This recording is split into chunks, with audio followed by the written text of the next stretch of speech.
विद्रोह प्रभात live channel की खबरें निरंतर देखने के लिए इस चैनल को सब्सक्राइब करें। सब्सक्राइब करने के लिए सबसे पहले इस सब्सक्राइब बटन को दबाएं। सब्सक्राइब बटन को दबाने के बाद यहाँ पर बेल आइकन आ जाएगा। बेल आइकन को दबाते ही विद्रोह प्रभात की खबरें आप तक निरंतर पहुंचती रहेगी।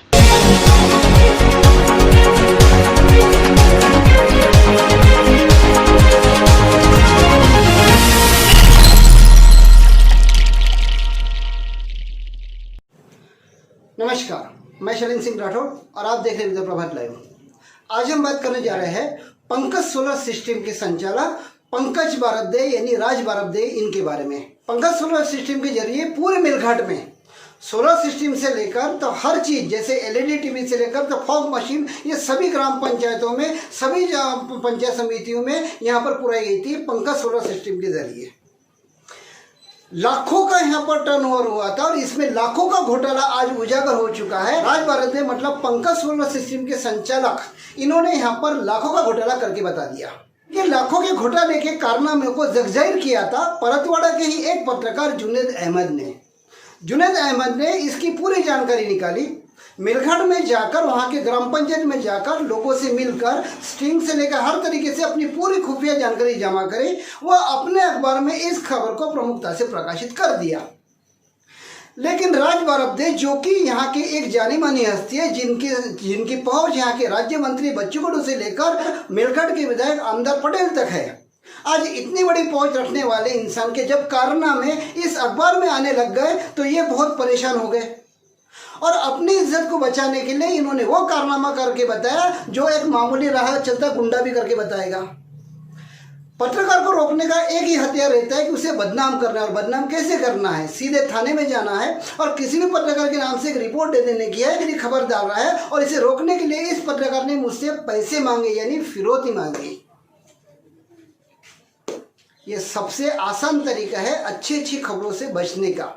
यही गेम यहाँ पर पंकज सोलर सिस्टम के संचालक राज बारब्दे ने खेल लिया।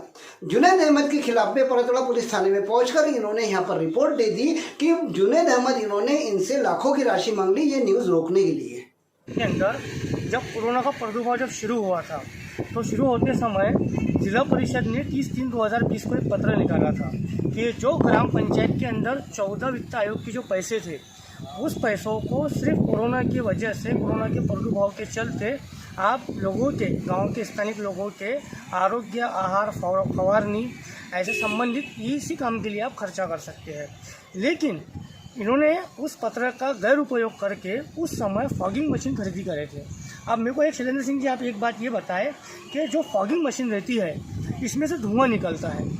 ये धुआं मच्छर, डांस वगैरह यानी डेंगू, मलेरिया, इसके लिए रोकथाम के लिए फॉगिंग मशीन उपयोगी है।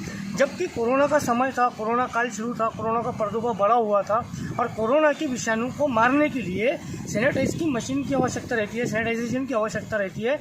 और आरोग्य विभाग भी जनता से यही आह्वान कर रहा था कि आप सैनिटाइज करें, बार बार सैनिटाइजर का उपयोग करें। लेकिन इन्होंने आरोग्य विभाग की भी ना मानते हुए और इन सारे नियमों को ताक पर रखकर सीधी तरीके से इन्होंने कोरोना के प्रादुर्भाव में इन्होंने फॉगिंग मशीन खरीदी। अच्छा, फॉगिंग मशीन का जब अगर आप ऑनलाइन कीमत जब देखेंगे तो 26,300, 24,500 ऐसी इसके ऑनलाइन कीमत है। लेकिन उस समय में जब हमने संबंधित ग्राम पंचायत में, धारनी पंचायत समिति अंतर्गत जो ग्राम पंचायत थी, वहाँ के ग्राम पंचायत के सचिवों से जब हमने रिकॉर्डिंग लिए, उनसे जब बात की हमने दूरध्वनि के ऊपर, तो उन्होंने ऐसी कबूल की कि इन्होंने सबसे पहले सैमसंग कंपनी के नाम पर सैमसंग कंपनी की मशीन इन्होंने यहाँ से भेजी थी और ग्राम पंचायत ने खरीदी करी थी। मतलब आप ये बोलना चाह रहे हैं कि कंपनी के नाम से फ्रॉड हुआ है? पहला सैमसंग कंपनी बताई गई, लेकिन सैमसंग कंपनी मतलब डुप्लीकेट कंपनी का माल अभी पहुँचा गया। सैमसंग के नाम से उन्होंने चलो माल भेजी। माल भेजने के बाद में ऐसा हुआ कि वही कंपनी की मशीन कोई ग्राम पंचायत में 38,000 रुपये की, वही कंपनी का मशीन कोई ग्राम पंचायत में 45,000 रुपये का, वही कंपनी का मशीन कोई ग्राम पंचायत में 50,000 रुपये का। ये सब बात हमारी कहीं भी नहीं है। जब हम एक एज अ पत्रकार के नाते जब रिपोर्टिंग करते हैं तो संबंधित कर्मचारियों की और अधिकारियों की संबंधित विषय पे प्रतिक्रिया लेते हैं। ये उन्होंने प्रतिक्रिया में हमारे पास में कहा था, वो हमारे पास में रिकॉर्डिंग था। तो उस बेस के ऊपर हमने सारे मुद्दों को खोलते हुए टाइम टू टाइम बिल्कुल हमने इसकी रिपोर्टिंग अलग अलग भाग में प्रकाशित हमारे समाचार पेपर में हमने चालू की। लेकिन उसके बाद में ऐसा हुआ कि कुछ दिन के बाद में गुजर जाने के बाद हमारे ऊपर सीधा खंडनीय का आरोप करते हुए एक अखबार में अध्ययन समाचार करके एक पेपर निकलता है, उसमें खबर प्रकाशित हुई। उसी खबर के चलते हमको ये मालूम पड़ा कि हमारे ऊपर गुना दाखिल हो गया। गुना दाखिल होने के बाद में जो पंकज सोलर सिस्टम की जो संचालक है पंकज बारब्दे सॉरी, इन्होंने गुना दाखिल किए। गुना दाखिल करने के बाद में उसके कुछ दिन के बाद में इन्होंने वही गुने को पुलिस स्टेशन में जाके वापस भी ले लिए। वापस भी लेने के बाद में इन्होंने वापस तो लिए ही लिए, लेकिन बाद में इसके हमारे खबर की संबंधित खबर की दखल लेते हुए जिला परिषद ने एक चौकसी नियुक्त की, और वो चौकसी के अंदर में भी अभी हाल ही में 9/9/2020 को पंचायत समिति धारनी के अंतर्गत जितनी भी ग्राम पंचायत है, सिर्फ सुसरता ग्राम पंचायत छोड़कर सारी ग्राम पंचायत को चौकसी के अंदर फॉगिंग मशीन घोटाला हुआ। परतवाड़ा के स्थानिक जो पुरवठाधारक है उनके साथ में मिलकर इन्होंने ये फॉगिंग मशीन घोटाला किया। ये बात उस चौकसी के लेटर में भी सिद्ध हुई भी है, और सभी ग्राम पंचायतों को धारनी पंचायत समिति के अंतर्गत आने वाले जितने रुपए ज़्यादा से इन्होंने फॉगिंग मशीन खरीदी की, उतने रुपए इनको रिकवरी के आदेश भी जिला परिषद के सीओ साहब ने दिए हैं। अगर पंचायत समिति धारनी के ग्राम पंचायत के ग्राम सचिव अगर उस रिकवरी को नहीं भरते हैं तो आगे की नियमानुसार कार्रवाई की जाएगी, ऐसा भी उस पत्र के अंदर नमूद है। तो आपका जैसा ये बोलना रहा कि ये पूरे घोटाले के अंदर पंकज बारब्दे शामिल थे, जिसके वजह से जब आपकी खबरें आई तो आपके खबरों से आहत होकर उन्होंने इसकी पहले शिकायत थाने में करे।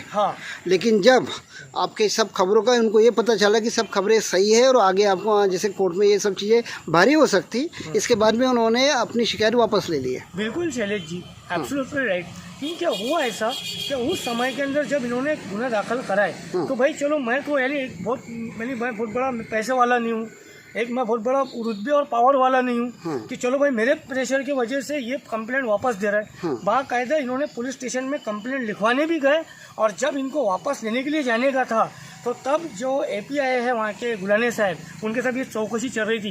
इन्होंने उनके पास में 100 रुपये के स्टाम्प पेपर पर एफिडेविट करके भी दिए कि आज के बाद में हमारा कोई समतोल है, हमारे कोई आपसी मतभेद नहीं है, और मैं मेरी दी हुई तकरार जो है वो वापस लेता हूँ करके ये उन्होंने लिख कर भी दिए है।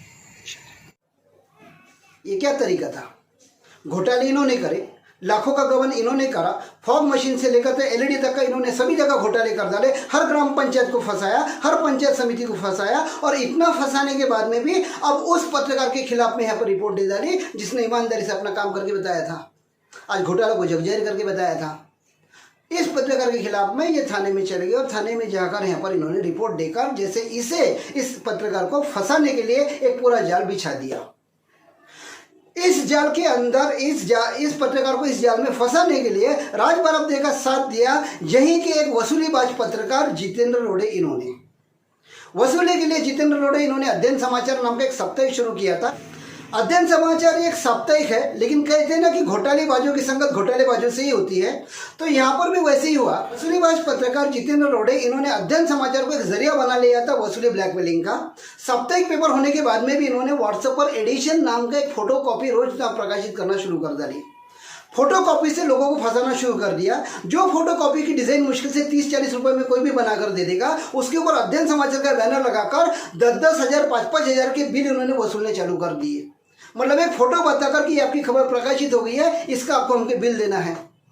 कुछ शिकायतें तो हमें यहाँ तक ही मिली है कि अखबार और चैनल में जो भी न्यूज़ प्रकाशित की जाती है वो निःशुल्क रहती है, इसका कोई भी पत्रकार पैसा नहीं लेता। लेकिन हमें कुछ शिकायत ऐसी मिली है कि जितेंद्र रोड़े इन्होंने न्यूज़ लगाने के भी पैसे लेने चालू कर दिए। मतलब अगर वो आपकी न्यूज़ लगाना है तो 2 से 5 हज़ार रुपये वो आपसे ले लेते हैं, जबकि न्यूज़ लगाना पत्रकार का कर्तव्य रहता है, इसके लिए वो कोई भी चार्ज नहीं ले सकता। इसके बाद में वो कहते हैं ना कि तलवे चाटने की आदत जिसे लग जाए वो कुछ भी चाट लेगा। इसी तरह से जितेंद्र रोड़े इन्होंने क्या किया कि अपने जो न्यूज़ जो अध्ययन समाचार के छोटे छोटे फोटोकॉपी बनाकर व्हाट्सएप पर प्रसारित करनी चालू करी थी, इसके पैसे उन्होंने लेने शुरू कर डाले।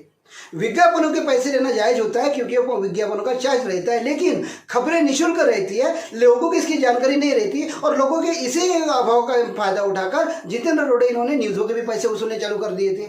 यही गोरख धंधा उन्होंने अमरावती मंडल के वक्त शुरू किया था जब वो अमरावती मंडल के कार्यालय प्रमुख थे, लेकिन अमरावती मंडल के संपादकों के ध्यान में जैसी बात आ गई उन्होंने लात मारकर इस इंसान को अमरावती मंडल से निकाल दिया था।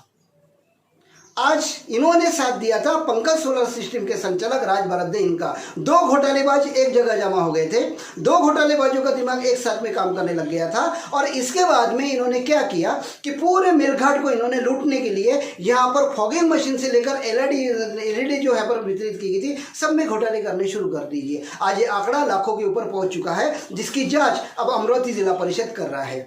अमरावती जिला परिषद से सभी ग्राम पंचायतों और पंचायत समिति में नोटिस निकल गई है कि जो भी घोटाला हो गया है इसकी रिकवरी आपको करनी है, ये सब पैसा आप हमें वापस कर दीजिए। मतलब रंगे हाथ पकड़े गए हैं राज भारद्वाज।